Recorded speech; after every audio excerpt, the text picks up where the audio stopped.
I've worked as a social care worker in services for people with disabilities for nearly 20 years now. And in my experience, safeguarding people's health and well-being and upholding their rights has not always been a priority in these services. Instead, the focus has been on safety and certainly protection. The idea of really working in partnership with the person and supporting them to take balanced risks so that they could live a full life was considered too unsafe.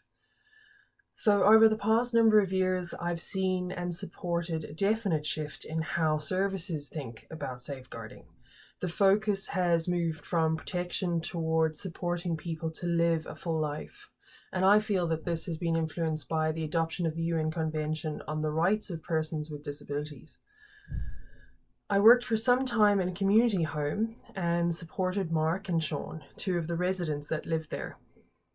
There was a lot of tension between the two men, and they had a history of negative interactions.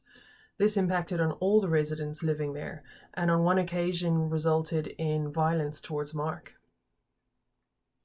We put safeguarding measures in place to protect all the residents while Mark and Sean continued to have to share a home, but in reality, this was a short-term solution. It did, however, give us the opportunity to think about how we could support the men better in the future.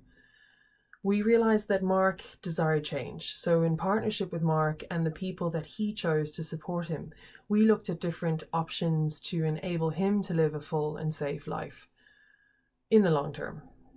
So after meetings with Mark and those supporting him, it was clear that Mark wanted to move out of the community home and live more independently, close to his family and his job. So using the skills that I had gained as a supported, self-directed living practitioner, Mark and I went through what's called a discovery process, and that gathered the information needed to achieve this.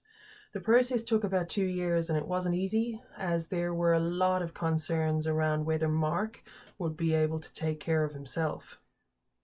So our work involved building Mark's decision-making capacity, his independent living skills, and very importantly, his own confidence to live independently.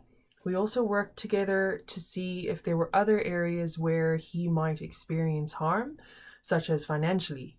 And by doing this, Mark has developed skills to safeguard himself from harm.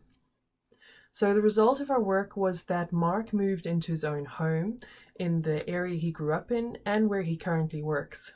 Individualized supports appropriate to his needs were established, and now he is successfully living in his own home with no further risk of harm from a peer. The result was also positive for Sean, who continues to live in the community home, which is more suited to his needs.